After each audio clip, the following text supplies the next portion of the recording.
It said everything happens for a reason, but maybe everything happens for a Reese's. Take noise-canceling headphones. Do they block hearing to heighten taste? That sound seems to show everything happens for a Reese's. This podcast is brought to you by Colgate Total. We take oral health as seriously as you take sports. That's why Colgate Total Active Prevention uses advanced technology to help prevent oral health problems like cavities and gingivitis before they start. It's clinically proven to provide 24-hour antibacterial protection with twice daily brushing after 4 weeks of use. So get a winning routine and prevent oral health problems before they start. Shop Colgate Total Active Prevention at a retailer near you. The Emmy Award-winning HBO original series Hard Knocks Training Camp brings viewers into the preseason with unparalleled access to the reigning Super Bowl champion Seattle Seahawks. Go behind the scenes with Sam Darnold, Jackson Smith-Njigba, and the legendary Dark Side defense as they prepare to make another run at the NFL title. See how the best in the world take the hype and pressure head-on. Your football fix starts here with the personalities and challenges that define a championship team. Bonds will be built. Bloopers will be captured. Hard Knocks Training Camp with the Seattle Seahawks premieres Tuesday, August 4th at 9 p.m. on HBO Max. Being there for less than 4 hours, you could just feel the energy. Jalen, all these guys are going to be rejuvenated. So, man, I can't. It's going to be so fun to watch. You don't got to watch it, you know. I'm not going to come back. I'm not doing it. So don't ask. Welcome back to New Heights, ladies and gentlemen, presented by Wave Sports and Entertainment and brought to you. We are your hosts. I'm Travis Kelsey. This is my big brother, Jason Kelsey, out of Cleveland Heights, Ohio. Heights High grads, baby. Shout out to the Heights. Shout out to the Bearcats, too, man. Cincinnati alum over here. Subscribe on YouTube and wherever you get your podcast. Follow the show on all social media at New Heights Show with 1S. And check out our fan club, our official fan club at newheightsshow.com, also with 1S. And there are still tickets available for the New Heights live show at Nippert Stadium. Historic Nippert Stadium, I might add. Come on down. April 11th, Cincinnati, Ohio, man. Head to gobearcat.com/New Heights right now and purchase your ticket. We can't wait to get around the city, around the our old stomping grounds, and have some fun with the players out there and everybody in the Cincinnati area, man. We're gonna have some real special surprises, a lot of guests that hopefully everybody in Cincinnati can get fired up for. Hell so yeah. we'll keep you up to date on that. And before that, the first ever Great Lumbaby games are going to be going down on the same day, just before we get into all the interviews and the guests. And we cannot wait to see you guys duke it out for the first ever Golden Lumbaby Trophy. I'm still getting used to this nonsense Jason created. Well, we're still figuring out what we're giving them, but the Golden Baby Trophy will be there. Ooh. But either way, we got a bunch of great games teed up for you guys. Yeah, tell them what we got, Jason. Yeah, man. Well, first of all, there's going to be this is a competition. Jocks, athletics versus academics is what they're trying to say, but really it's jocks versus nerds. Everybody knows the game, all right? Everybody knows. And we got exactly what it is. That's right. And it's going to be a Cincinnati football version. Cincinnati University Bearcats version. We got Skyline Chili. We might have some live animals. We're going to be having students participate against the student athletes. So there's going to be some bragging rights here.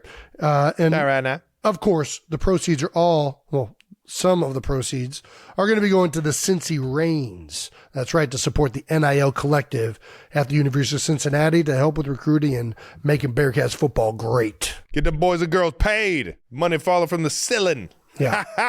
Let it rain. Yeah, we got a bunch of cool stuff. We got trivia. We got music. We got trivia. We got Skyline. Yes. We got running. Skyline. We got catching. We got throwing. We got a little bit of everything. So these games are going to be fun. I can't wait. Picture Revenge of the Nerds / Wipeout / MXC. I think that's what we're going for. That's exactly what we're going for, actually. All right. Let's talk about what we're getting to in this episode. And let's do it. Got a special guest here. You're not going to miss this one. Let's get it on. All righty, our guest today is superstar NFL running back out of Whitehall High School. That's right. He's the record holder for most career rushing touchdowns in Penn State history, the second overall pick in the 2018 draft, former Offensive Rookie of the Year, two-time Pro Bowler, the man who apparently is now on the enemy. Well, the good guys for us. That's right. Please welcome Philadelphia Eagle Saquon Barkley. Here we go. I need that. I wish I gotta have you two around. I need more intros like that. You know, it makes me feel good about myself. Every room you go, we got you, dog. That's all we do. That's our major right there. Well, welcome to New Heights, brother.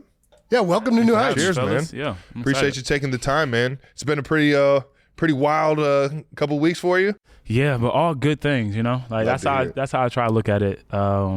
All blessings. Obviously stressful a little bit. Had to make some decisions, but and those are never easy, man. Yeah, it's not. It's you're A1, man. Obviously, we've met during passing and stuff through all the NFL events and stuff like that, and you pour your heart into it, man. And you can tell that when you do that, you create the relationships and stuff. So I can only imagine how tough it's been for you, bro. Yeah, knowing you at a place for 6 years, and I had a lot of ups and downs, tore my knee. You know, I have a lot of history there. So, like knowing you're going to leave, and obviously before I even made a decision that I was going to be in Philly, but knowing that's like, oh, like this story, this chapter is kind of come to an end.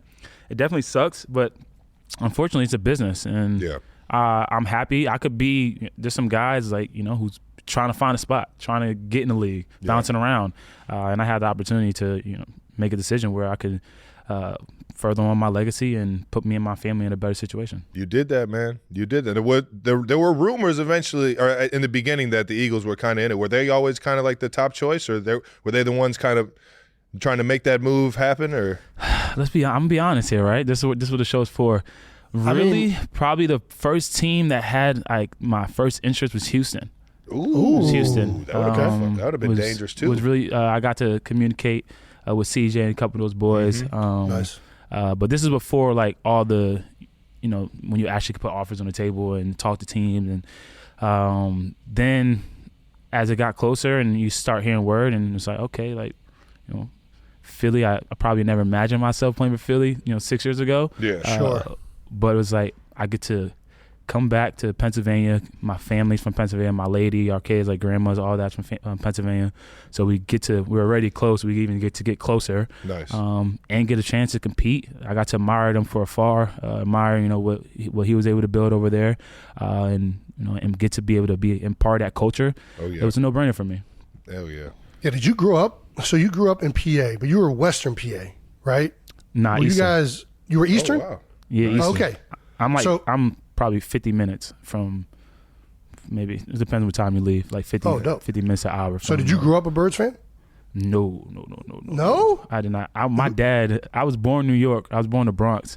My dad got a Jets tattoo, like right here. Oh, okay. Wow. Jake's going to be real happy with this. I was a Jets fan growing up my whole life. So not only did you go to the Giants, but then you went down the street. So you just been bouncing all around the Jets. Yeah, really. But the cool thing about the Giants story, because the Giants and the Jets obviously share a stadium. Uh-huh. So when I was a kid, like, and I'm all about big on like speaking stuff to existence. Oh yeah, like you got to. Me and my dad would drive, and if I was sleeping, if say we were going from PA to New York, my dad would always wake me up, or always look at the stadium before it was MetLife, and it'd be like, Dad, I'm gonna play that stadium. And like I thought it was gonna be for the Jets one day. Yeah. But just kind of matched up for me. I was number 2 pick, and Jets was number 3. I'm not saying the Giants passed me. I would have made it to the Jets, but still, it was cool for me to be able to, as a kid, like have that moment and think about that and dream about that, and then put on that and be able to play in that stadium. That's dope, man.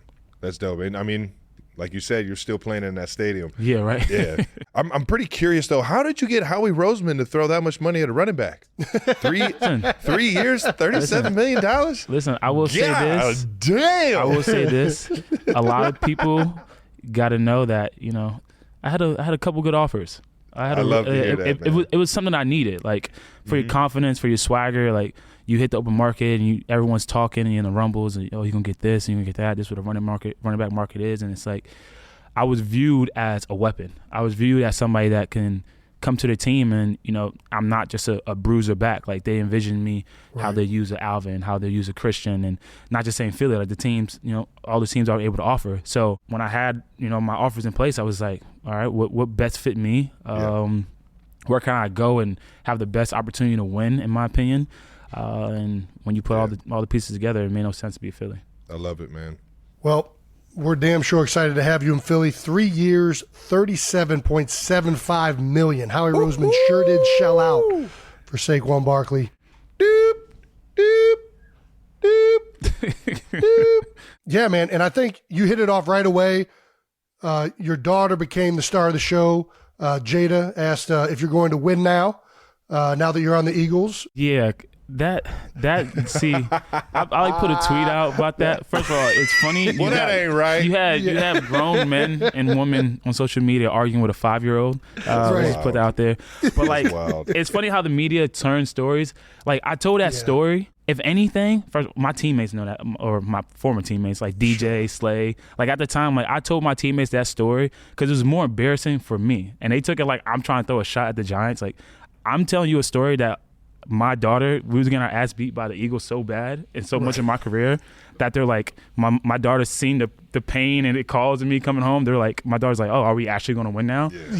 And everyone tried to spin it like it's a shot. They're going to spin it. That's what I'm saying. Like, it's a shot at the Giants fans. But it's like, that made no sense. And I've been noticing recently, just don't respond. Just you got to. It's not worth it. You always got to take the high road. Like, everybody who has a daughter or any kids realizes, man, sometimes things just come out and it's natural and it's hilarious. And I thought that was a coming to like full circle moment for me. Like, when I was telling that story, I thought it was a pretty cool story. It's like, dang, like this, I had this moment with my daughter. Obviously, it was an embarrassing moment for me, and then, here we are. And then everyone was just like, oh, he's throwing shots at the Giants, and I'm like, all right, man, like, it's not even that deep. It really is, yeah. I feel you on that. Jason's oldest, Wyatt, knows AJ Brown as his pink cleats on the field. Do you like his pink shoes? Yeah. Nice. You have any fun, like your family, man? Do you have any fun, like traditions with your kids before or on game days? Yeah, me and my daughter have a handshake. A handshake? Nice. We do a little handshake where we do our little stuff and we kiss each other on the cheek. My son now, he's 1, so he loves football already, which is kind of crazy to say. His first word was ball, so hopefully 20 years we got another one coming up. It's in the genes. It's how are his quads looking? Yeah, he's good. He's an athlete, all right? He's an athlete, I'll tell you that. His dad got some pretty good genes, and his mom's a pretty good athlete too. So you got to make sure we keep him on the right track. He'll be all right. Hell yeah. Well, let's talk some of your the reception in Philly, man. Everybody's obviously going nuts because of the type of player they just got. Obviously a big family man. What's it been being on the other side of the Eagles? And do you have any, like, I always love to hear the bad Philly stories of, like, the fans when you go into the link as an opponent. How has it kind of been different? And do you have any, like, good stories from when you were playing? I think it's been great. The reception's been great. I was there the other day house shopping. I got a free bagel, free sandwich. You know what I mean? Anytime you get something free, it's for me. Getting the perks already. If it's free, I need 3, baby. I need 3. It was weird because if I was like when I go back to Philly, like, they'll talk shit and shit, like whatever, like how fans would be. Yeah. But like I would know some of those fans personally because I'm from that area, and like when I was a kid growing up, my nickname Say. So it was like out here like Say, you fucking suck, and I'm like. Like you can't see, but I'm like, I definitely know you. Like we played high school ball together or something like that. That's one thing I haven't got a chance to really do. I've been so caught up with obviously looking for houses and the movement, and then going back and forth with Giants fans or Tiki. That I really haven't like got a chance to be able to show like how appreciative I am to actually be a Philadelphia Eagle. Like I'm a guy like you said, like I love it. I want to compete. Like I love the culture. I got to see it. Like one of my favorite football experiences outside of losing the game was when we played them in the divisional playoffs. The year that they lost to you guys in the Super Bowl. Like that was a dope experience. Like my family was there and they got to say like they haven't had that experience since college. Like because we went to Penn State and Penn State was jumping. Yeah. So I was like, I'm just happy to be a part of that culture. Like let me clear myself up. That's no diss to Giants fans or stuff like that. People could take it, but like that's a fun culture. And like they showed like a video of to the free agents, and they had you talking, and you was like, if you love the city's gonna love you. And like, that's what I'm excited for. I can't wait to get to that place. Can't wait to embrace that culture and give 110% and more. They'll have fun with it. And somebody that we all know has fun being a Philadelphia Eagle, Brandon Graham. BG. Hey, what up, baby? Yeah, just wanted to say what up. I just happened to come out and you just on your way, man. So just want to give you some love. Yeah, for sure. Hey, man, can't wait to go try to do this thing together. Yeah. Go enjoy yourself, man. Get that love, baby. Yeah, I'm gonna hit you. BG was out front welcoming you in. I'm sure you got some good BG stories. I'm just happy that I don't got to like he can talk to smack now. That's what I gotta know. He can talk to smack now. Like we do the training camp, but like I don't got here on the field. Him and Fletch, one time my rookie year. Fletch and BG, but legends, they're great to play against. I remember one time Fletch tackled me my rookie year. And it was like impressive tackles. I was like down the field, and I was like, there's no reason why a man that big should be able to be at that spot where we're making that tackle. And like I look up, and he's like, "Yep, it's me again. I'm gonna be your daddy for the next 12 years." And I was just like, he's like, "I'm gonna be your daddy for the next 12 years." I'm like, I'm looking at him like this, and it's like at the point, like it's like it's all funny games. And I'm starting counting. I'm like, nah, there's no way he's playing for another 12. Like this, but BG, we played him divisional playoffs. And like he's going crazy, like he's going ham at Dex, which like he don't even got to block Dex. Like you got to, like you had to block Dex. Yeah, he's messing my day up. I'm like, bro, you calm down, BG. We had the coin toss, and he just boom, boom. And I'm just like, and like that fired me up. So like I can see it now, like how it's going to be a dope experience and cool to be a part of that side with him. Because like I remember at that coin toss, like you already knew what it was. It's Phillies, New York. It's a divisional playoffs. Yeah. And then like it was like that little standoff moment we all get, and like he's out there just yapping. And it's like for me, I'm like that like got me going. I'm ready to go. So it's like I only can imagine being on the same side as him now. Oh yeah. And not only him, all those guys. I can't wait. I honestly can't wait. Man, you got an unbelievable offensive line in front of you. Have you ran into anybody on the offensive line side yet? No. So not funny story. I talked to Lane at the honors, and we just chopped it for a little bit. Mm-hmm. And he was like, we'll love to have you and stuff like that. And obviously, the money. And I was like, hey, I just want to win. So if we can make it work, we can make it work. So that overrides everything. Did you meet anybody else when you were in for the visit or signing? Yeah, in the building. It was insane. I met everybody. Okay. Literally everybody in the span of an hour, 2 hours. It could be a bit overwhelming, I'm sure. So it's like I hope the first day I go in, I had them send me like everybody's name, and before I get there, I'm gonna make sure I go over it and try to learn everyone. But like I hope I'm not like first day I'm in there and they're like, you remember my name? And I'm like, no, it ain't gonna be tough. like that. Like I've met so many people. Yeah. But just even from like just being there for less than 4 hours, less than 3 hours, like you could just feel the energy. You could just feel like how upset everybody in that building, not just players. Like I'm talking about from top to bottom about the way the season ended last year. Yeah. And they're motivated. And it's like, damn, like, all right, like it's like that's refreshing. Like I'm like, I can't wait to be a part of that. So I'm like a kid in a candy store, bro. There you like, go, I'm man. happy. Hey. I got a fresh start. I can't wait to meet everybody and just go out there and play ball. I'll tell you what, man. And take that attitude there. Like everybody, you're right. The season ended with a sour taste in everybody's mouth in the building, but everybody knows the talent that is on the roster. And with adding you there, dog, I'm telling you, it's in a good spot. And you guys, the potential that can be reached is the best. And I think that it's going to be an outstanding environment all year round. Jalen, all these guys are going to be rejuvenated. So, man, it's going to be so fun to watch. It's going to be so fun to be a part of. It's going to be great. You don't got to watch it. I do got one piece of advice. I got one piece of advice. Before you ask me to come back, I'm not going to come back. I'm not doing it. So don't ask. Do not go down at the 1 yard line. Got to go down at the 2. Yeah. Go down at the 1. It's curtains. Yep. They didn't ban it. Yeah. They didn't ban it. Yep. Jalen's going to get that. He's going to get that every time. A little extra motivation there, That's just don't go down at the 1. You got to find a way to get in the end zone. Trust me, my boy. Obviously, you know Miles pretty well. I know how many touchdowns probably was taken away from Miles just watching his film. I'm just like, man, just got to strain a little more. There was one time. I remember being so happy when he got in the end zone. Or it was his last year in Philly. I was just so happy. Even you dreaded the play a little bit? Dog, whenever the running back got down to the 1 yard line, whether it was him or D Swift or whoever, especially when we ran the ball the entire drive, it's like, man, I would say I'm sorry in the huddle. I'm like, man, I'm sorry, bro. Like, that's gold, man. Yeah, let's get to the Penn State career, man. Hell yeah. Yeah, you recently went back to Penn State to celebrate St. Patrick's Day. I don't know. What was it like being back? You get a little Irish in the.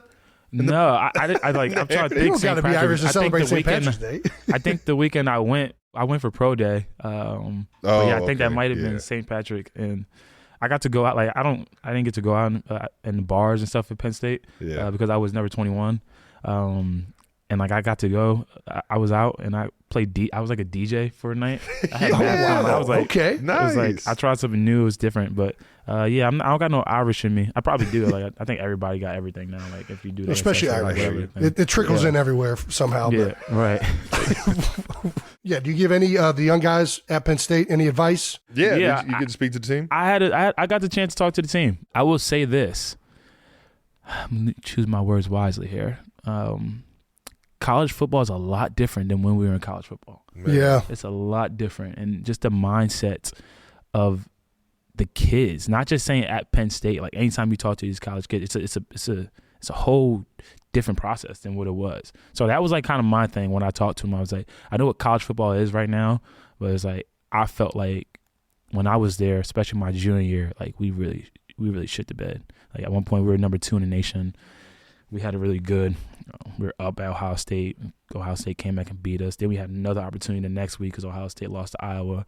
And then we lost to Michigan State. And then that's kind of was our season. A little Big Ten ball, baby. Yeah. It's kind of our season. So I was kind of just telling them to just lock in and focus because it's different now. There's 17 games. Like the college football that's so is crazy to It's going to be 17 college football games. Oh, my gosh. I didn't even know this. If you make it to the college football playoffs. And you go all the way, it's 17. Holy cow. So it's a different mindset. Like before you had to win the Big Ten championship or you had to be undefeated or maybe only one loss, and that's hard to do when you playing Michigan and Ohio State every year, and some years Michigan State's really good and Wisconsin sneaky good here and there. So now it's just like more of my mindset I was trying to get them to understand is like you got to get to the dance and you guys can do something special because we folded. We didn't accomplish, me, Trace, Mike, my teammates, we didn't accomplish what we could have really accomplished there.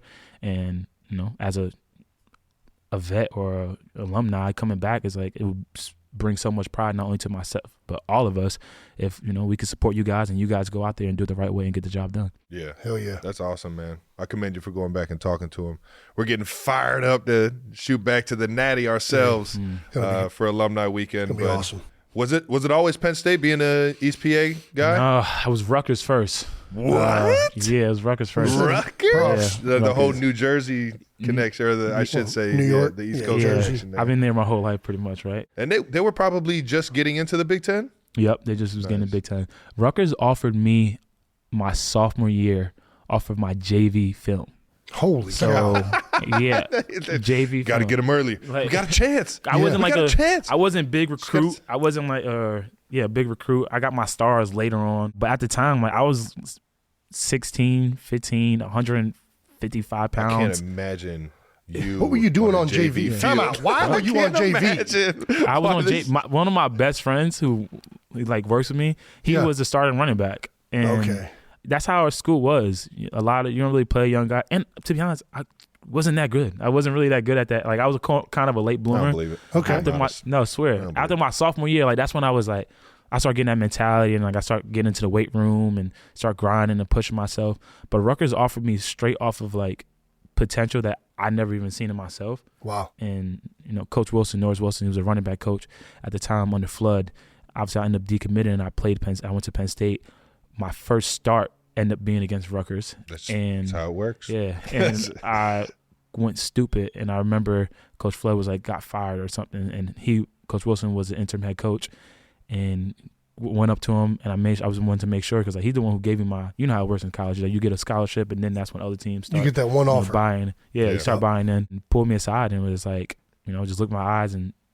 It's like I knew I seen something special in you, and like it almost like brought me to tears because I was like, this person like that's dope. That's all you need sometimes. Sometimes you need someone to have belief in you and take a chance on you, and I'm forever grateful for. Obviously, I never played there, but I don't think I ever get to the point I am if it's not for that moment. Right on. Bro, that's crazy.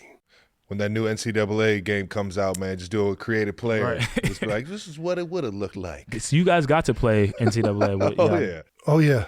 Year, my year is literally the year to cut it off. I was 7th string and a 54 overall rating at quarterback. I moved myself to running back right away.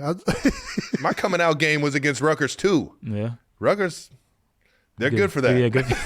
They're good confidence builders. Shout out to everybody at Rutgers, man. I didn't mean that, guys. Because they was in that was Big East. That was the Big East days, yeah. And they were actually really good at first when I was in school because they had Brian Leonard. Rice, right? Ray Rice. Rasheed Rice, yeah. Ray Rasheed Rice. Rasheed, shout out to Rasheed. Right now. But no, they were really good when I first got into Cincinnati, and then we kind of took over after that. And then they started getting decent again, though. But didn't they beat you your senior year, didn't they, Trav? Or was that Louisville? Didn't they? No, you got it. Yeah. Oh, they got us. They got us. You're over here talking It was a trash. good fight, though. It was a good fight, though. It was a good fight, though. Acting like you. I'm just saying, it was a good coming out party. I had 2 touchdowns. I was running behind your fat ass. All right, I'm actually curious about this. Being back in the locker room and everything, kind of being around the guys, do you still feel that college camaraderie, even though the NIL stuff is kind of like guys can, and not only that, but the transfer portal, like guys can just, if they don't like their scenario, just get up and slide, right? Yeah.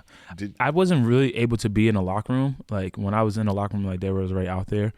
It's just more of like when you're just talking to everybody, like it's just a different world up there. Yeah. Like I never wanted to be a coach, but if I ever decided to be a coach, I would not want to be a coach in college. Damn. It's like, it's different. Like, and then tough you sledding. kind of like got a little NFL to it. And like, I didn't get a chance to, like, if it's one thing that I really wanted to tell them that just crossed my mind, it was like, have fun. Like, don't worry about the business stuff. Like, obviously get your money, get your paper. Like, I'm all about that. But like this, like you guys know, like the next level you get to is a monster. It's a whole different beast. Yeah. Like, so have fun and enjoy it because you're going to be searching for that for forever. Yeah. And maybe like more times you're on winning teams, like probably your successful years when you won Super Bowls. The locker room was probably way more closer, but not to say that our locker room wasn't close in New York because we were really close. Yeah. But just like you walk in one day, you boys with this dog, like with him, you chopping it up, and then the next day, like his locker's clean out. It's a new name. It's a new like. the real. You don't get that, and like it's getting towards like that in college now because like you could just up and leave. Like there's no adversity. There's no like, oh, okay, like which is. It's hard because, like, Everybody's story is different. Yeah. I know I appreciated the adversity I got hit with in college. It put me in the tight end room, essentially. So, landed me a job. right. You know what I'm saying? Yeah. It's good and bad, right? Like what the rules were, where nobody can ever make any money off of their name, right? And the schools are capitalizing on all of it. Like that was the wrong way to do it too. But yeah, the allegiance to the university and your teammates, that was like really did feel like a family more in college. It just does because you're all bought in, and there's not like the free agency portal, which kind of takes place now with NIL, right? Like where every year guys can go wherever they want. And it don't work like that in the NFL. You can't just up and leave because Right. you don't have a good Yeah. situation. Snip, and then now you're on the outside looking in. Right. You know, they don't teach nothing. Yeah. It's a wild scenario. But I want to get back to your DJ career. What kind of were you playing? What were you playing? A little bit of I was everything. mixing it up, you know. A little bit of everything. What's your DJ name? I don't know. I really thought about this. Like, I was gonna buy a set because Oh, you got to. I enjoyed myself. Go ahead, that get you much. the Pioneer. Yeah, The Pioneer 400.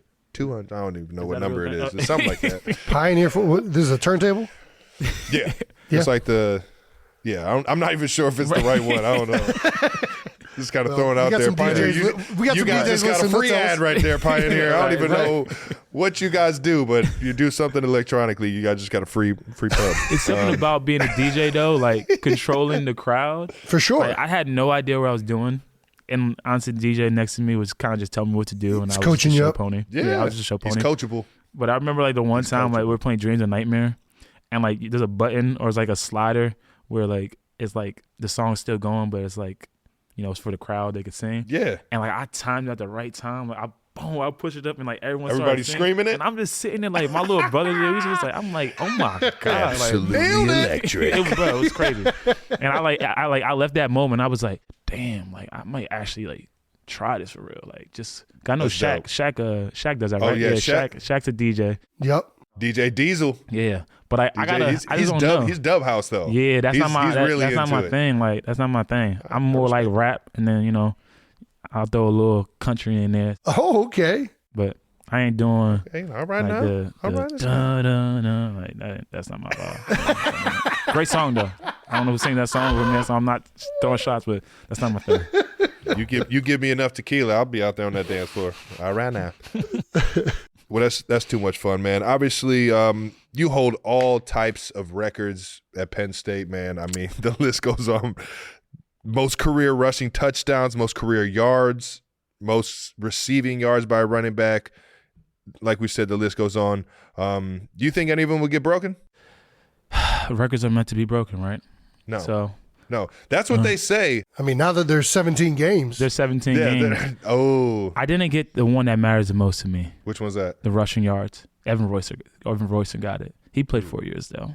I was about to say. No yeah, diss to you, the OG. You left know it's before you love. turned 21, Saquon. Do I think? Yeah, I believe so. I believe so. And like now, I'm at that point now where like I'm year 7, where it's like I look back on like some of my college stuff, like saves a tweet, like someone put a tweet out, and I'll see it, and I'm like, damn, like I was really raw, low key. Like Dog, you don't what? understand it. Like in the What? moment, you don't understand You're it. just now realizing this? You were second swear. overall. Yeah, but I like to be in the moment. You did arguably the craziest shit I've ever seen on a football field. You hurdled a man and in midair took a fucking hit from somebody else and landed on your feet. Yep, that was Like you went airborne and trucked somebody while you were hurdling somebody. It was the most freakishly athletic thing I'd ever seen in one my of my better life. plays. Yep. Was that Iowa? Iowa? Yep. Yeah, You I know your remember stuff. that shit like it was Okay, yesterday, yeah. man. I was like, that was one of those that makes you get out of your seat like, But I'm at that point now where it's like, I was like, damn. But do I think myself, like, they have really good back right there now. They have 2,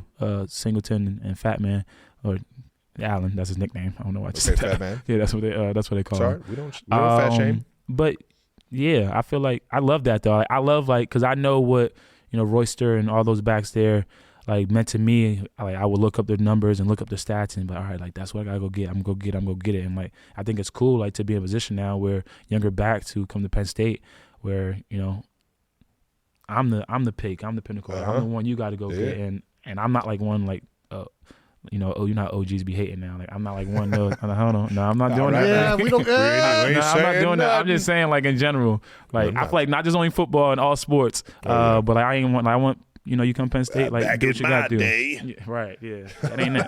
That ain't it. You couldn't last back in my day. One time someone told me a Y'all out here story. playing in the Powder Puff League. There was and then like he showed me his shoulder, hip drop and his tackles shoulder anymore. was insane, and I'm just like, no, I don't want that. Like I don't want my body to be like that. Actually, so it's like maybe it was a good thing I didn't play in your time.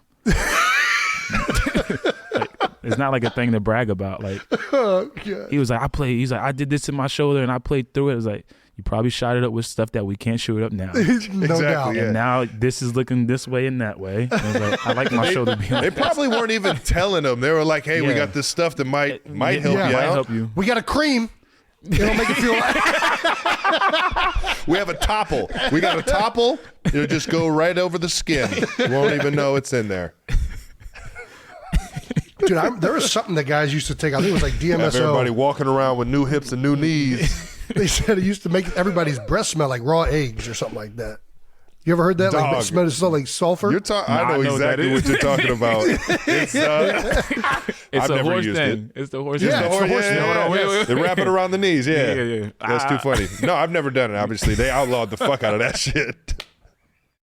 Triple shot half-calf oat milk 2 pumps extra foam. Your coffee order might be getting a little complicated. Your toothpaste doesn't have to be. Arm & Hammer Baking Soda toothpaste keeps it simple with a powerful ingredient that works hard for you. Baking soda. That's why it's the #1 dentist-recommended baking soda toothpaste. As you brush, the baking soda particles dissolve to help break down plaque and stains for a whiter smile. So your teeth can feel clean, look bright, and make brushing a no-brainer. Try Arm & Hammer toothpaste. Simple, powerful, clean. let's move on to talking some NFL draft. We're a month out from the 2024 NFL draft up in Detroit, Michigan. It's in Detroit. Yeah, I believe so. I think I was right on that. Yeah, it is. It's up in Detroit this year, man. I think it's cool that they're jumping around and doing that in everybody's home. So do I. I think it's cool, man, and it kind of gives everybody a broader experience of what these cities are really like. Yeah. Although there was I'm a something little cool biased. about It was in Kansas City last year, so I'm a little biased. But there was something cool about it being in New York. Like, I don't know why, like, watching it as a kid, watching it always in New York, there was like a certain cachet to it. But when it was in Philly, it was dope. Yeah, we like to talk about everybody's draft day experience, man. You were literally could have gone 1 overall. I feel like everybody in the top 3 to 5 picks, anybody can go number 1. It's just dependent on what team is needed for anything. Us Clevelanders over here, how close was it for you to go to the Browns? Not close at all. Oh. Okay, gotcha. All right. Some guys, like, never talk to the teams at all, and they still draft them. So, like everyone got, like, their own different process. Yeah. I never talked to the Browns once. I talked to them one time where it was, like, a sit-down, and I was like, so what's the word? Like, y'all not feeling me? Yeah. And it was like, no, we just handle it differently, this and that, third, and they gave me, like, the spiel. So, in my opinion, I never thought Cleveland Brown was a real thing. And I was really super excited to where number 2 was and where number 3 was anyway. So it was like, you want to be first as a competitor. Hold on, what are you trying to say? What you trying to say about Cleveland, man? You're right. I got to be careful nowadays. But for some reason right now, and this, whatever I say is getting twisted crazy. Yeah, let me not play into that. I wanted to be, like, I get to come home. Like I said, that story of me being a kid, like, it dope. Fit everything. So, right. Yeah, I don't think Cleveland ever was a real thing, in my opinion. I respect it. Well, you were second overall to the New York Football Giants in 2018. You were rumored to go very high and then like top 10, but your draft stock kept going up. Were you at all surprised that you went second? Like, was there ever a doubt that you were just talking about 2 and 3, so you kind of knew. Yeah, I don't think there ever was a doubt for me that I was gonna go high. I think at the time it just made sense. Yeah. Especially, I'm realistic. Like, I like running back going number 2 at that time is rare and may not see it again. Yeah. But for what the team had, like the year before they went 3-13, but everybody got banged up, everybody got hurt. Odell got hurt. The year prior, that's when they made it to the playoffs. Like, they were balling. They went to Green Bay and shit the bed. So it was like, from their mindset, they're like, all right, we know what we have in our team. We can add a weapon, and he come in and bring a spark. Eli's on the older age, but he still has some ball in him. Yeah. I mean, that year he threw for like over 4,000 yards. Damn. So we were like, it just made sense, and it was like, obviously I wanted to be there. And when I got drafted, I was like, oh man, like, okay, you mean to tell me we have Eli Manning at quarterback, myself at running back, Odell Beckham Jr., Sterling Shepard, Evan Ingram. I mean, you guys were fucking stacked for sure. And we balled like that year, and y'all know it was like football. Margin of error. Every year's different, you know what I mean? Yeah. And we lost like 7 games by like 7 points or less. Right. And on offense, we were balling. Like, Eli had over 4,000 yards. O had 1,000 yards, and he didn't play the last 4 games. Shep had like 800, 700. Evan had like 800, 700. I had like 2,000 all purpose. So it was like, no one ever mentioned that part of it. Like, we came in, like, our offense, we did what we had to do. Like, we were putting up points, we were scoring. We just wasn't finding ways to win games. Yeah, that could be frustrating. Next year, everything started changing. Yeah. Yeah. I mean, I remember that stint with New York, and I think it was right at the tail end right there with Eli. And offense was putting up. The defense was kind of trying to figure things out. But, I mean, that's the way it goes in the NFL. It changes quickly. But that rookie year in 2018, what was your welcome to the NFL moment? Like, whether it be like a veteran saying something. We already talked about the Fletcher Cox story. J.J. Watt. J.J. Watt. J.J. Watt. Oh, wow. Let me take that back. Mr. Incredible. First was Eli Manning. It's not surprising. You go into the building and it's like, shit, that's fucking Eli Manning. You know what I mean? For sure. I was a fan of the game. Like, I'm into that. Like, I respect. Like, I'm a big fan to y'all. Like, I'm into that. So, like, it was like, okay, that's Eli Manning. But in game, we're playing Houston, and we had a counter to the left. He won on the backside and still got to me before, like, as I was getting the ball. I mean, that was like, that doesn't make sense. Like you guys know, what I'm talking about. Like it doesn't. Yeah. That doesn't make sense. I've been that guy on the backside of the block trying to get him, and he made that. That's what made JJ so dangerous. He was good enough to backdoor it and still boom me too. Like boom me. Like it was like like a boom. I was like, whoa, and I'm looking, I'm like, and then when you go back, like it was crazy in the moment, and then when you go back and you watch it film, and it's like, I'm just like, no way he did that. Like there's no way he did that. And how do you know the ball was going over there? Like him. I'm trying to think. Fletch Cox, that moment, that story, that's a fun story. That's a great one. But yeah, JJ, bro, he was Luke was Kuechly. Pepper, Julius Pepper. Man. Pepper. Julius Peppers? Yeah. Hall of Famer. Peppers. Dude, just huge, we had a enormous. Run. Just like, what the fuck? Are you human? Bro. He walks up next to you across from the line. He's got the visor on. You're just like, bro, what the fuck are you? I'm pretty This strong. was all cyborg. I'm a pretty strong dude. At least I like to believe I am. Yeah. He manhandled me. Like, embarrassing. Like, it was a play where I bounced, and it was like a dead play. Like, we blew the whistle. And he had me like this. And I'm like, oh, football is like, you get into a little bit. And I'm like, bro, like, and then it didn't go nowhere. And then I was like, and it didn't go nowhere again. I'm like, man, you got it, bro. Like, like, let me go. Like, you got it. That's probably, those are my moments. Ref! Like, come on, you see this? Like, he can't do that. There's no reason you should be that damn strong. And like, that was like the first time I experienced like grown men strength. Bro. Like, not weight room strong, like just Hands. grown man. Yeah. Like, Dude, hand, when somebody's hands are so strong that you feel like they just have complete control over you, it is the most like, oh, wow. This guy is another level of strength. I felt that with Fletcher Cox. And oddly enough, Clay Matthews was the other one that had that. But Clay, he just had some strong-ass hands. I'll tell you what, I talked smack to the wrong guy, James Harrison, man. And like, that's not a smart one to talk. two quarter. You know me. I'm Mr. Captain Biceps. I'm out here. I'm out here fighting. Sometimes, cross from whoever. You know what I mean? Right. Anybody can get it. Call me the can man. Anybody can get it. I ended up getting his wrath because he played that outside backer position where sometimes he'd be over number 2 in the slot. We're playing in Pittsburgh. I'd talk a little bit of shit to him. He's staring at me again with the black visor. Can't really see if he's looking at me, but I know he's looking at me. You know. Because he's doesn't say anything. Yeah. Couple quarters go by. I'm looking in at the ball because it's silent cadence.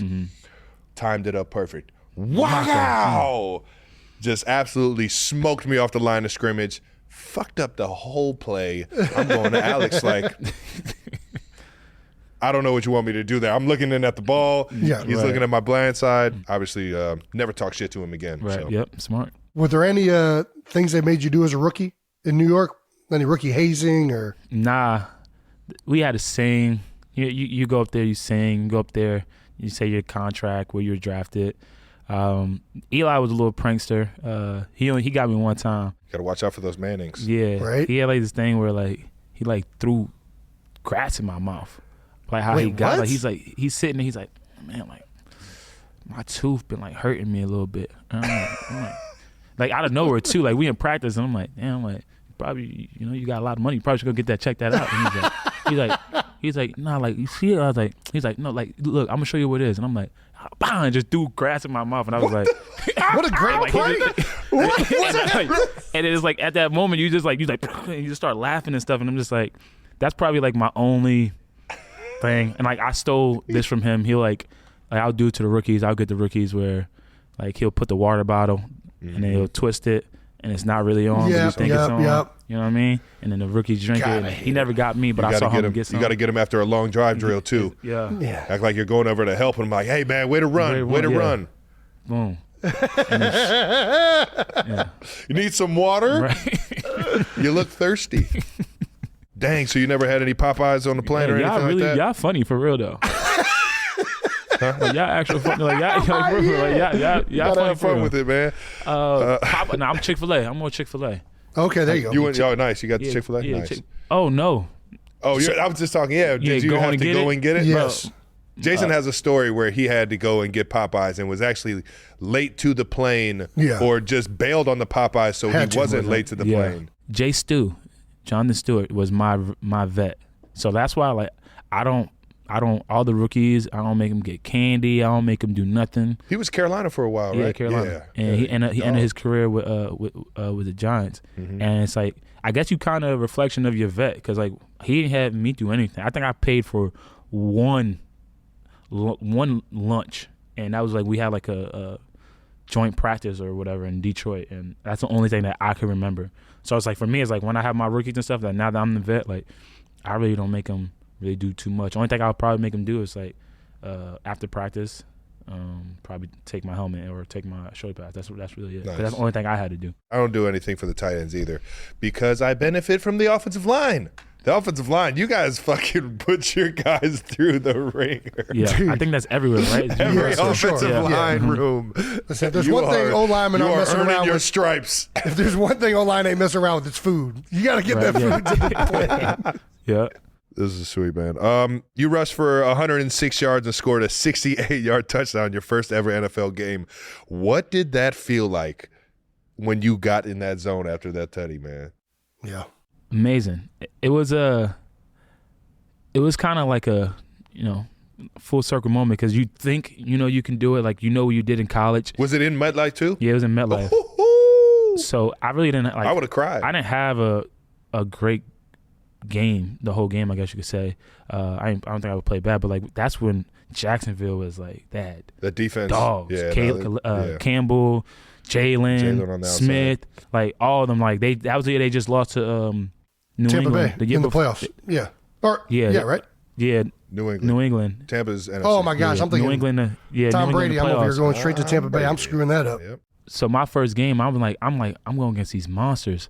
But when I scored that touchdown, it was pretty sick. I was able to basically all the stuff that they said I wasn't going to be able to do in the NFL, because you only could do it at a college level. Mm-hmm, yeah. I did it in that run. So it was like more of like, all right, like I took it in, but at the time I was like, oh, like this is just football. Yeah. Like this is football. Mm-hmm. Yeah, well, when you're Saquon, it's just football. Yeah, everybody, I feel like when you're going in your rookie year, like the first time you're going out there, you don't know what to expect. You played great up until that moment, but it's like, man, what is this going to feel like? But yeah, when you break 4 tackles and run a 68-yard touchdown, I feel like you're like, yeah, I got this. It was more of like, Got it. It was more of like, and I remember, and then like at first I let it sit in, like, and then like the crowd started bugging, and I just started feeding off their energy, and so I started yelling. I'm like, like yeah, like I'm really like that. I'm really like that. And then I told you. And then we had a 2-point conversion. Got locked up. I ain't do shit. I ran the ball, they handed off, and no winner. Damn. Wasted a little too much energy. I know how that goes.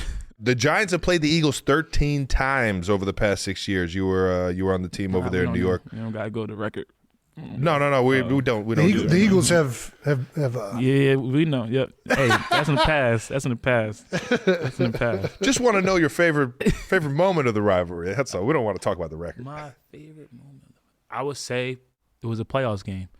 Like before we even got to the coin toss, like I'm in that mindset. I'm like, you know how you get in that mode. Like I'm like, all right, boom, boom, and we just went to Minnesota and Ain't played nothing a like crazy some game. playoff football, Yeah, baby. bro, I'm fiending, bro. I can't like. That's like one thing. Like it took me so long. It took me 5 years to even get to that moment, and to like not being in there this year. Like that's like you like once you get in there, it's just addicted. And I can't even imagine like you guys done it at the highest level. You won Super Bowl, and you obviously won multiple. Like so, I can't imagine what that feel like. But Man. I remember I'm in my bag. Like I mean, you know, you talking to yourself, and all you hear is like that's when the Uzi song was popping, and all you hear is like, nah. And then them motherfuckers came out, and like it was like I was like, oh, Jason shit. was doing Lil Uzi in there. I was Oh, like, yeah. bro, we like this is real. Like Minnesota was crazy. Like the environment was crazy. Like it was dope. That's another stadium that kind of gives like a college feel. Oh yeah, what the link? Yeah. No, I'm talking Minnesota. No, I'm talking about but Minnesota. The You're talking about because they link. beat Minnesota to come play us. Yeah, Oh, the link. all right. Bro, Yeah. that joint, that it's just like boom. You hear that? This ain't what you want. Then they started walking out. I was like, oh my god. So that's probably my favorite moment, because a lot of moments was games that we lost. I had Environments though. Yeah, like, environment. You'll remember those environments Yeah. forever. That's dope. Obviously wasn't beating the Eagles, so you guys had to deal with a lot of change up in New York. What have you learned from like the 3 different head coaches you played for? They each learned got a their own lot. style. Like, Yeah. yeah. Everybody got their own style. They're all different. I'm now going here. It's probably going to be like my 7th or 8th running back coach in like 7 years, going on my 7th year. Wow. So that's definitely tough. And, that's why I admire all those guys that were there and still there in New York, because you guys know, like, situations and stuff can really, really help your career out. And of course, we've been tossed around, thrown around, this head coach, that head coach, and I still believe, obviously I'm not there no more, I still believe Brian Dable is I know he's a really good coach, and sure. he's the right guy to get him back on the track. But it's tough as a player because this coach likes this coach like this coach like this. What it's taught me, though, is like I feel like I'm able to adapt into whatever the culture that they're trying to bring. And that was like my main message to Nick, to Coach Sirianni. It was like, you tell me, what you want from me, not only as a player, but as a leader. And I'm going to try my best every single day to go out and capitalize that and to go out and take advantage of it. But that's what I learned, to be able to adapt and taught the business side of it before I got into the business side of it. Like, you don't get numb. Like, when coaches leave, like, it hurts, but it's not like, my first coach is like, damn, fuck, like, I let him down. Like, what I mean? That's on me. And then now you learn, like, what it is. It's a business. Yeah. Like, I had coaches leave for good reason. Like my coach Nix, he just left to be the OC for Syracuse. So that's what it taught me, the business side of it and how to be able to adapt and really knowing that no matter what, like, you can't complain. You can't complain about your situation. No one cares. Yeah. Right. So don't go whining. Nobody does. Just put your head down and come in every day ready to work and try to win and compete. I commend you for having that mindset, though, man. Not a lot of people are owning up and having that type of mentality to, take it to heart and call themselves out first in some regards, and just to make sure that I need to do everything I possibly can. And if I need to get better, which I've never turned on a game film and haven't said I need to get that better. Every single game that I've ever watched of myself in terms of scouting myself, I'm like, man, I got to be better. I got to be better. I got to be better. Now, I don't think enough guys in the league hold themselves to that type of caliber and that accountability. So I commend you, brother. Thank you. Appreciate that. And it gets hard with the turnover. Like, I feel like every time there's like coaching changes or there's like a bad season, like Travis saying, a lot of people start either pointing fingers. Some guys are taking accountability, but it tries to like tear guys apart. That's the hardest thing in my mind with like transition is like, how do you keep bringing everybody back to like, hey, we're all doing this thing together. We're all rowing in the same direction, right? What's so crazy though?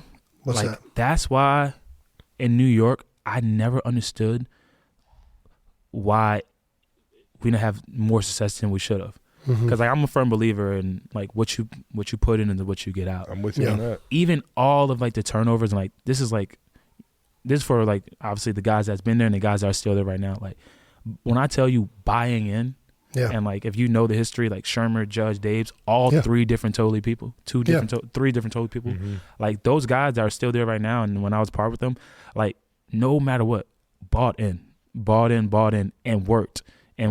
And whatever was asked, we tried our best, and just, bro, the NFL is fucking hard. And like people do not understand that. That's like what you guys are doing right now in Kansas City with you and Pat. Like, hats off to that motherfucker. Because like from the outside, like when you get in the league and you actually it's easy from like a fan's point of view, but like when you actually in it, like it's like so much more respectable. It's like, bro, it's tough. Like even when you do shit the right way, even when you work hard, it's still football. It's still football. Like you got somebody can land on you this way. There's an element of luck. It's like, bro, it's crazy.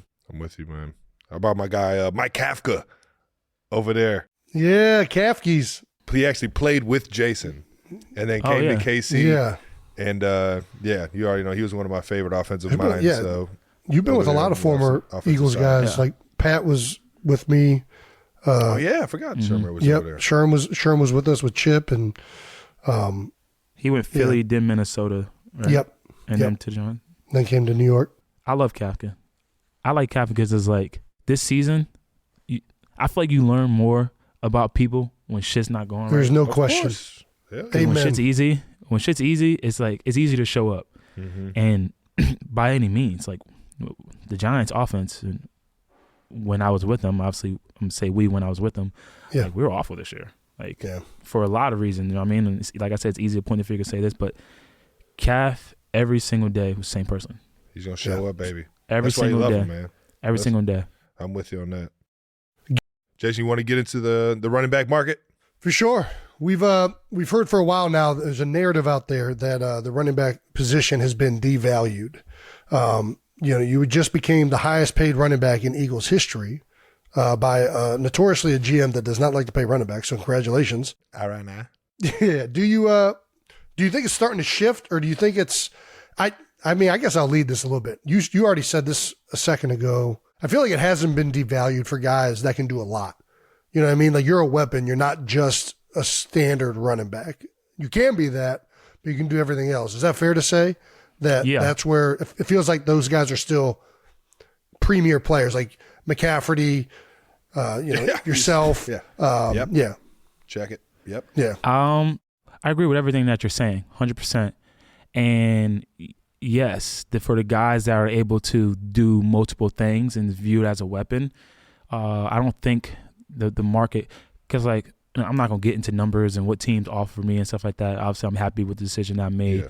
But it's like I said, there's a media look on it, but it's like when I got to the open market, like what I believed in myself, and that's why I didn't accept what the Giants offered me before. I felt like I can get more. Mm-hmm. Yeah. It was like I had a good bit of teams, sure, that really was like all about me coming there, and with the price point being up there. I think it's a trend. It's just like the thing that was said last year. I kind of think there's some little BS behind it because all the premier backs got tagged last year, so we had no chance. We had no chance to get paid. Yeah. And it's like, all right, and then when you get tagged, like being tagged is the worst position to ever be in anything. Like, you have no leverage. Yeah. It's literally like they offer you this, and it's like, what are you going to do if you're not going to play? Yeah. And it's like, who's going to turn down $10 million? That's tough, man. It doesn't make any sense. But I'm happy where, like, what I was able to get, and, like, shout out to my agent and shout out to my team. Like, they worked their ass off for me. I feel like, did I go and beat Christian and reset the market? No. And that's like, if you heard what I said before the year prior, like, my whole intention was to never reset the market. Like, it's to get the value that you deserve, that I feel like I deserved. That's something that I felt like was fair for me, and that would take care of me and my family. That's your goal. You want to get to the second contract.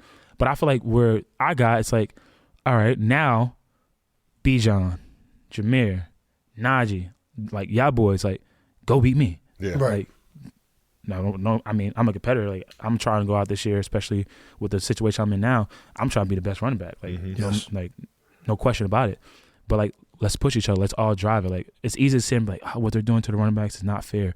And I don't believe that. There's guys, I'm not taking shots of anybody, but, like, there's receivers and there's positions, like, who have 600, 500 receiving yards or this amount of stats, and, like, they're getting paid more than running backs. And it's like, it's bogus. It really is bogus. It's crazy. Yeah. But, like, even like same thing with tight ends. It's like, you're not just a tight end. You know what I'm saying? It's like, and you got wide receivers that are probably making a fuck ton more money than you with less production.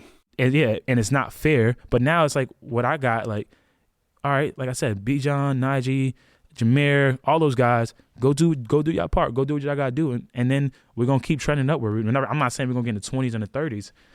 That was my big thing with, Tiki. That was my thing with Tiki. It was like, what he said was like, you're an ex running back. Like, you're an ex NFL player.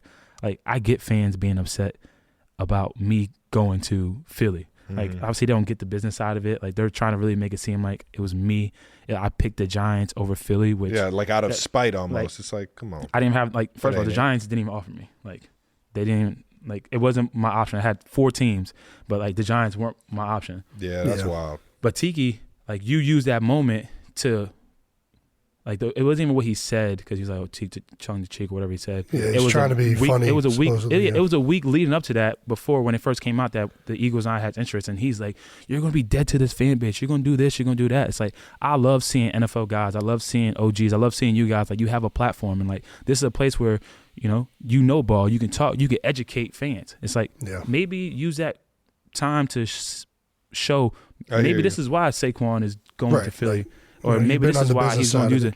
The business side of it. Use that to show. It's like I'm not saying you got to have loyalty to me, because I don't care for that, to be honest. But, like, you are ex NFL player. You are ex NFL athlete. It's like, don't feed into the BS. It's like, let fans do that. Like, they're supposed to do it. They're emotional. Honestly, if fans wouldn't be mad that I went from New York to Philly. That means I did nothing when I was in New York, whether it was on the field or off the field. I hear you. Like, that means I made an impact at some point. That's the reason why fans were so torn apart about it. And, I see, like, my jersey getting burned, my family was getting threats, like my house. It's like, oh yeah, I see that part of it. So it's like, we grew up in Cleveland, so we've seen a whole bunch of LeBron jerseys getting burned, and all of a sudden he came back and won a championship for us. Good thing I didn't burn mine. I'm not saying I'm on that man's level. I'm not saying Bron. He's a whole Bron? he's a whole different beast. Bron? He's a whole different beast.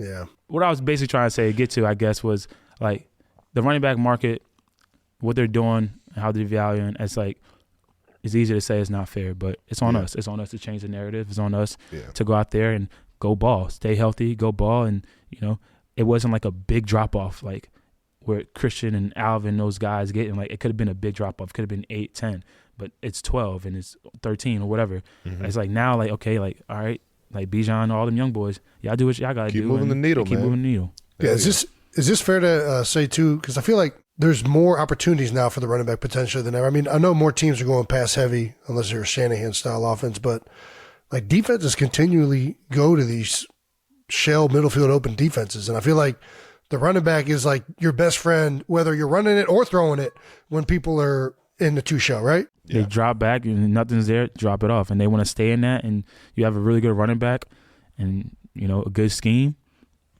run the ball on them, and then it opens up the pass game. I've never understood, too, like, even if you got a backer matching you off the ball, like, bro, throw it to this dude and make that guy make an open field tackle. Like, it's going to be him one-on-one. That's what I'm saying. Like, now that ain't good enough. You got to have somebody else down there. We like that. But we like I hear you. Well, congrats on moving the needle and doing your job, brother. I think it's awesome to be able to keep stacking and keep making that position get the value that it's deserved, because it's, already know it's been sick for everybody to kind of see that throughout the league, knowing how much of a wear and tear you guys take between the tackles and how much you guys really can do to help a team win, man. There were a lot of running backs that changed teams. I feel like, damn near half the league, the running backs like switched over. Are there any guys that you're like excited to watch in like their new places? Yeah, I'm excited for all of them. I'm excited to see what Swift can do in Chicago. I think that's a unique spot over there. I like what they're building there too. Jacobs, I got Ryan Poles over there. Yeah, I'm a big fan of Jacobs' game. I'm excited to see all the backs. Like I'm when I say this, like I'm actually a true fan of the game.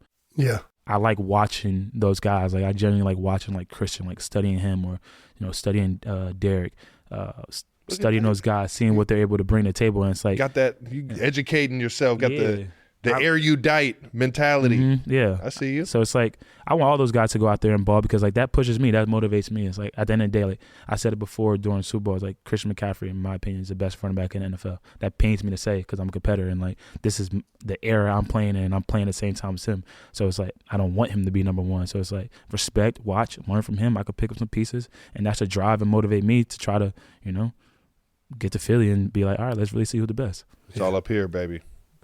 It's all up here. We're going to see this year. Yeah. All right. Let's get to no dumb questions. Let's answer some not dumb questions, because there's no such thing as dumb questions, just dumb people. And we got a smart one with us, ladies and gentlemen. Ha ha! Us two dummies over here answering these half the time. No Dumb Questions is brought to you by Buffalo Wild Wings. Let's go, Sports Bar. Brandon, don't even. That was ridiculous. All right, we're getting better at that, though. We're getting better at that. For this one, we thought we'd do a throwback and bring one of our favorite questions for Saquon to answer. At Vink Isaac? Yep, nailed it. Could an average person gain 1 yard on a rushing play in the NFL? Yeah. The average person? Look at Jets Jake right now. Jets Jake, come on camera so we can see what you look like. Jets, come on up here. I feel like I gotta say yes now. I'm just dissing. Him, right? No, you don't. Love the shirt, by the way. It's a great shirt. There's no hard feelings here. He's a Jets guy himself as well. You play any ball back in your day? No. There we go. If you had to like run a 40 right now, like under 6 seconds? No chance. So you're not helping the cause at all. Yeah, not at all. How's your vision? What's the play? 40, 20, What's the 20/20 vision? Yeah. That's a start. What's the play? I can't like Actually, I got to say, there's a game I had against the New York Jets. I had 13 carries and 1 rushing yard. Holy cow. And I would say I'm a pretty good running back. At least you got one. So you're probably not getting it. Yeah. Average person probably not getting 1 yard. And he's out. All right. Had to think that one through. I think about it sometimes because, like, if a guard and a tackle destroy a double team, like, anybody could probably get a yard, but you got to think about how slow it's going to take them to get to the hole. He ain't getting it. And how fast everything changes, Unc right? told us best. Oh, gosh. They wouldn't even know, if the average guy's Jets Jake. If it's outside zone, no shot. Was that a shot? My bad, Jake. No, I love you. You're above average in my heart. Above average person. Way above average person. That's what matters. We don't. Yes. We don't. Yeah.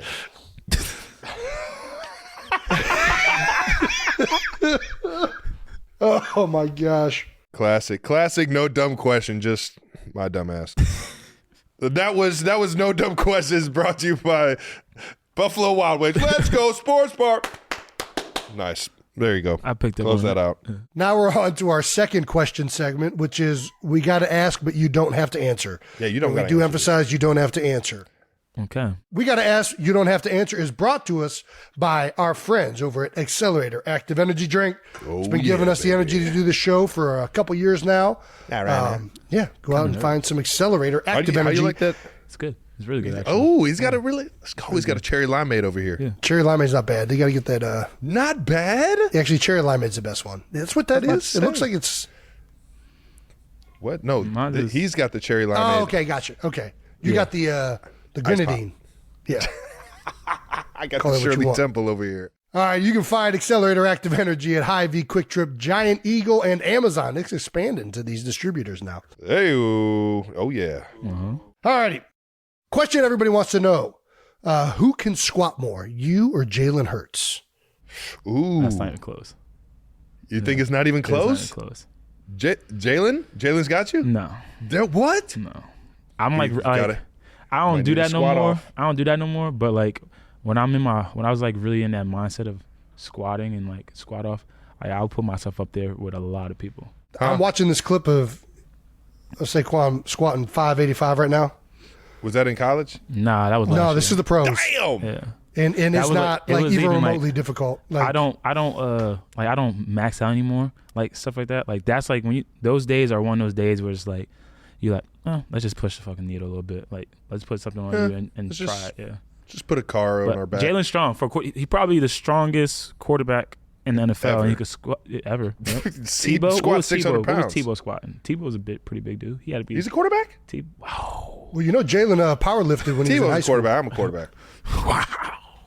What? I played quarterback. 5 shots. He played tight end too. He moved to tight end. His last Bring it together. Yep, his last game was a tight end. That's all I'm saying. Fair. I threw a touchdown in the playoffs. All right now. All right now. After watching those two clips, that 585 squat was damn impressive. Jalen's pretty strong. He don't got. Shout he out to don't got Tebow too. He's my favorite college football player, behind Cam Newton and Reggie Bush. I'm a better one rep max Zach too. Collaris. Same. Yeah, like, I'm not like you I'm burn more out of like, quick. You're more of like I'm an more of like, explosive. put it on. Give me the number. Sit down and stand the fuck up. Like yeah. Do you know You what ever, the most? Do you know what the most you've ever squatted is? The most I probably ever put on my back was in the 600s, but it's college, NFL. I never really got you don't the max out chance to anymore. do. We don't do one rep max. So Yeah.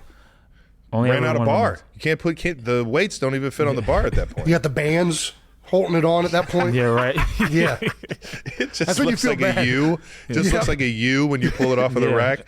That's right. You use the Valsalva technique. It's where Jason. You fill up with air. there Fill it up is. with air. You might be. And then what? Well, listen, I guess when you got quads as good as Saquon, you don't need the Valsalva. Yeah, he's probably We had to use everything we could, every technique that we possibly could. Have you ever flexed out?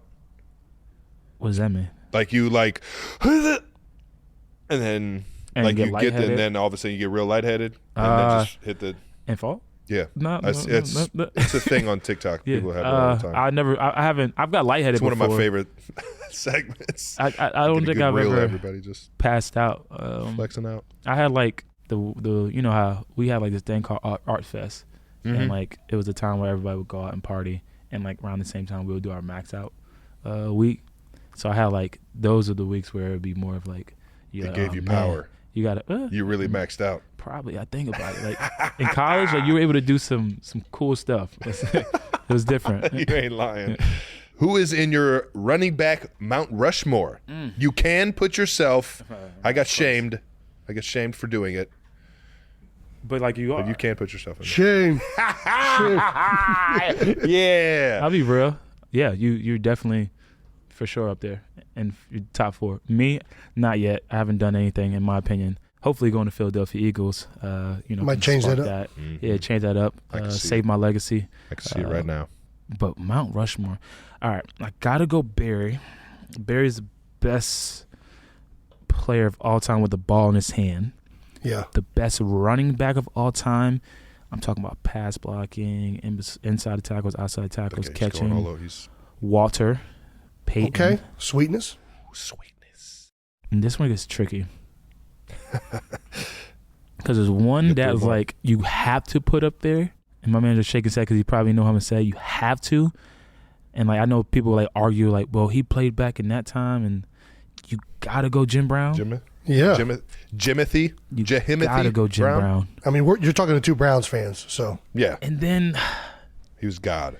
Emmett has, the record. Right. I love Curtis Martin. I'm not saying he's up there. Curtis Martin's like one of my favorite running backs. Do I go Marshall or LT, man? I was about to say LT. It's LT or Marshall Faulk for me. Yeah. It's if I know as you said 4, but I'll say 4A, 4B. Like that's it. Oh yeah. Jim Brown got to be in there. Yeah.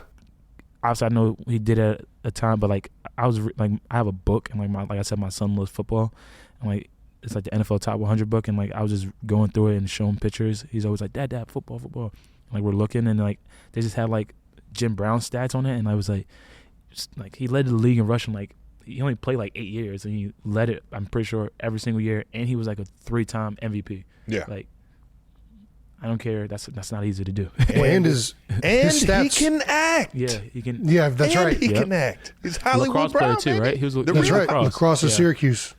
So, but his stats also hold up. And I think they only played like 14-game seasons when he was in the NFL too. So his like stats are still like comparative with 2 extra games. But that at the same time, he did play with white DBs.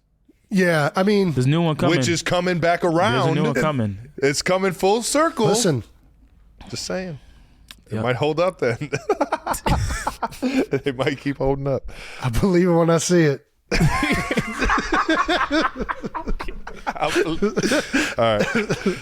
We could show up to 30 seconds of NFL footage on this show. What 30 seconds of Saquon footage should we have on? Ooh, what's your favorite highlight? All right, one that shows the type of player I am. It would be against you guys or us now. I gotta get used to this. Us now. Right. Rookie year, caught a screen. I didn't score, but I had like a pretty dope screen against Phil. It was a chip screen, and I like cut across the field, and yeah, that was probably it. I think I vaguely remember exactly the one you're talking about because I always watched his games. Setting up a screen for Barkley. Blocking in front, first down and more into Eagle territory. Still going. Incredible. Yeah, that's another one you get up out of your seat like, could he? You just hear Berman in the back. You're like, could he go all star? I was so I don't think I've ever been more tired after a play than that play. Oh man, and I mean, you were going like almost numbers to numbers. It was like high school, like it was not the level. I'm saying like no, you already know. That's just dope. We did a little digging and saw that March 14th is Saquon Barkley Day. In Pennsylvania. That's the day. You already have your own day in PA. That's dope. What goes down on Saquon Day? How do people celebrate in your hometown? They just squat? No, yeah, just right. Try and do leg extensions, get those VMOs firing. The shortest shorts possible. Get the quads out. Wow. How do you guys know that? Funny story. The day I signed to Philly was March 14th. It was Saquon Barkley. Yeah, nice. I told my mom that I didn't want people to really know that I have a day, but it's not like you celebrate. It was one day. And I was going to my rookie year, and I went back to my hometown and had like a parade and had to do the, all that good stuff and talk to the town. Why do I have a day? I don't know, but hey, I'll take it. Your hometown knows. Yeah. I've been trying to convince Philly to get a Jason Kelce day. I think we need one. The Jason Kelce Day is you're not allowed to celebrate Jason Kelce Day. That's what you do on Jason Kelce Day. Fair enough. Go about his business as usual. I have a question. If you had a drinking contest, who's winning? At a drinking contest, Yeah. I'm pretty sure I've beaten Jason the last 3 to 5 times. Mm-hmm. This is completely made up. First of all, what's the competition? We're talking about chugging, just chugging a beer? So chugging and then like toe to toe. Toe to toe with what? Like who's calling quits? Oh, yeah, I can definitely drink more volume. I don't even think that's a question. What? Yeah. What? You think you could drink? You're already down to 260. I'm 283. We're in the same weight class now. Yeah, I know, but I'm 283. You don't have the heart that I do when it comes to drinking. Whoa. It's March. We're in the same weight class right now. I don't think you heard that. He said you don't definitely have the heart. You're more ingrained. You've been drinking more than I have. He hasn't recently. stayed out past 10 p.m. since 2017. Did you not see me at your playoff games this year? Did you not see me at your playoff games this year? Do you remember any of that? Whoa. But no, because I was drinking all day. This is good. I love the back and forth. We're going to have to get to the bottom of this. We're going to have to get to the bottom of this. I think drinking games, I will destroy him because I got the mental advantage. You're not beating me in I'm pong. the older brother. Beer pong, I'm not beating you in, for sure not. If you had a shotgun beer, who's winning? Well, the last time we shotgun won, Travis cheated. It was after the Bills. What game was that? Was it Bills? We didn't shotgun a beer after the Bills game, did we? See, this is... I don't remember much at the end of the Bills. I was at the Big Tree Inn all game. Yeah, you had a shirt on at that point, so yeah. All right, well, it's on like Donkey Kong, motherfucker. We're gonna figure out. We're gonna enter ourselves into this drinking contest, maybe at the shore or something. Ooh. Are you a beer guy? Yeah. So you're saying this like you could probably hold your own? Yeah. Yeah, I'm pretty. We might. I went to Penn State. Yeah. Yeah. I went to State. Okay, State. I thought that was a dry campus. I don't know how much of it is. It is. I'm kidding. I don't know. I don't know how much of a party school there are now. Those games are lit, so they're definitely not doing it just off of spirit. Right. Those games are fucking out of control. You been in one? Huh? You been in one? No, TV tells you everything. Yeah, right, yeah. TV tells you everything. We might need to get you to Beer Bowl.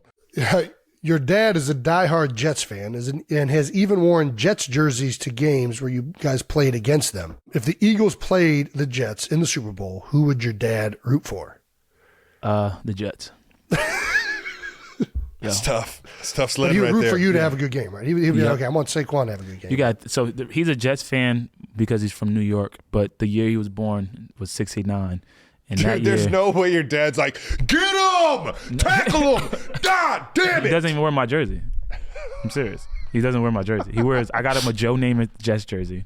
He wears that jersey. I mean, that's a good jersey to have. And that's Joe Namath the year they won. That's when he was like, we're going to win the Super Bowl. I guarantee that. Mm-hmm. And the third Super Bowl. So he's never saw the Jets win a Super Bowl. So, yeah, I'm pretty sure my dad I would hope, he'll be probably switch up. But if I had to take a guess, I think he probably would cheer for the Jets to win a Super Bowl, which is sad to say out loud. I love you, Dad. At least you understand it. You Yeah. understand it. I get it. Are you still a big hurdle guy? Yeah, now I am. On the advice from what your father even said? Yeah, I'm going to get back to hurling now. Not your father, my bad. I read that wrong. Yeah, Let me our ask you this dad again. banned Travis from hurdling. Yeah. You read the question wrong. And at the same time, Dad. All right? Those are instincts that got me to where I am today, all right? I'm going to fucking hurdle somebody first game next year. I love it. End up on my fucking head. All right, don't here love we that go. part. What do you got, Jason? The league announced it was banning hip drop tackles today. How do you feel about it? I don't know why everyone's like bugging out about that. It's like, how often do you actually see that tackle? It's not that often. Not a I think lot. it's, everyone on social media like making a big deal. Like, oh, we might as well just change it to flag football and this. And it's like, I probably only can tell you like in 7 years 2 times I've been like hit drop. Yeah. So it's like I don't know how often that happens in the game.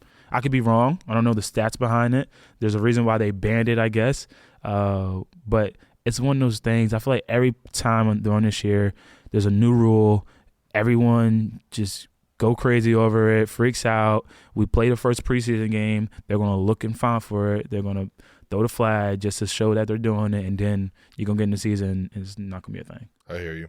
I think that's a very well-reasoned and correct statement. Yeah, I still remember when they started really going after like targeting or like I remember I was kind of on the other side of that where I was like, man, how is a defensive player going to change this? Like he's just trying to hit the guy.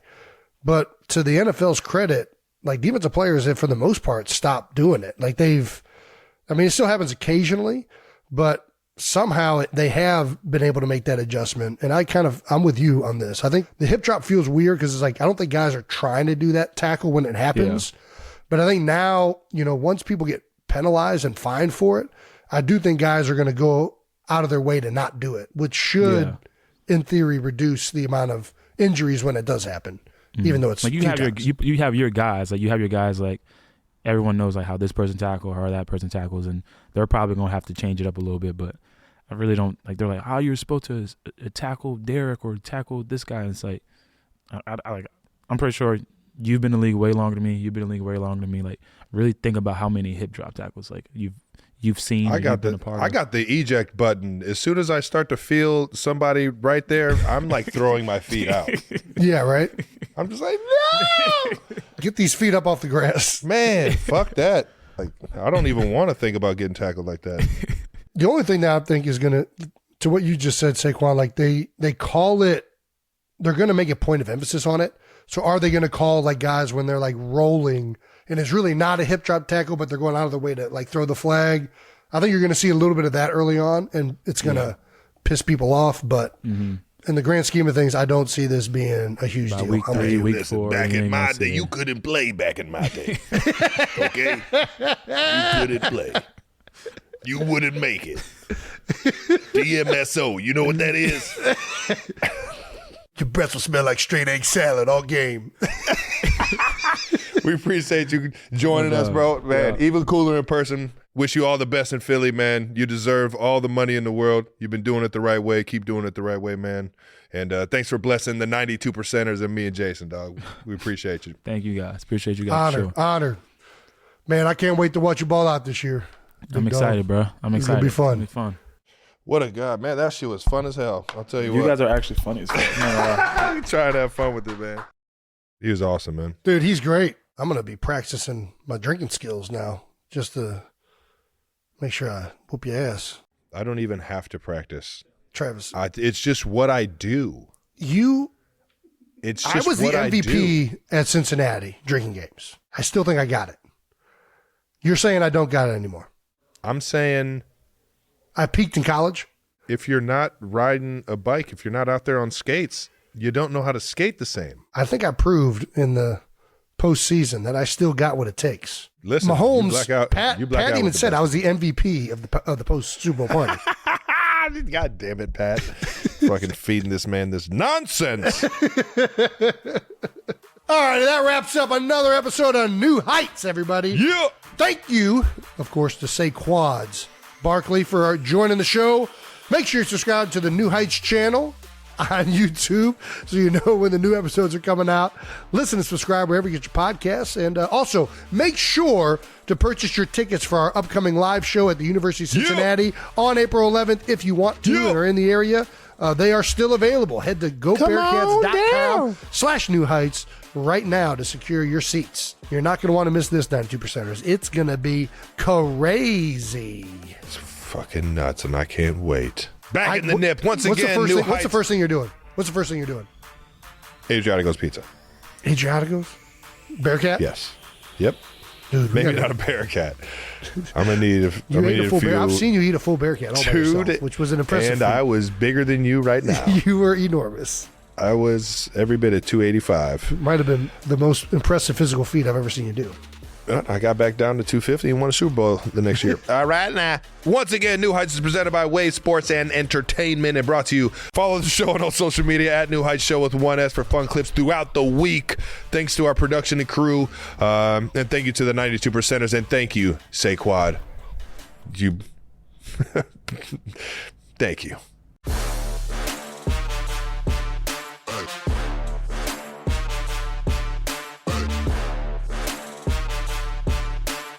Acting's hard, but like I think about it like this: like, why can't I be the big, swole dude that fights and and just fights? Like, It can't be that hard. It can't be that hard. You know what I mean? Just act like I'm getting punched in the face, fight a little bit, end up losing, and then you make money off of it. That's I'm not trying to be Leo. Like, Dog. So you trying to be the next Creed?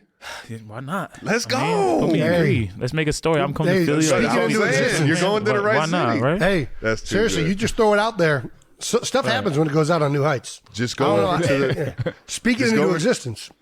just go over to the Philadelphia Museum and just start running steps. Yeah. And just punching air. Punching air and shit. Dude, Philadelphia would go freaking crazy.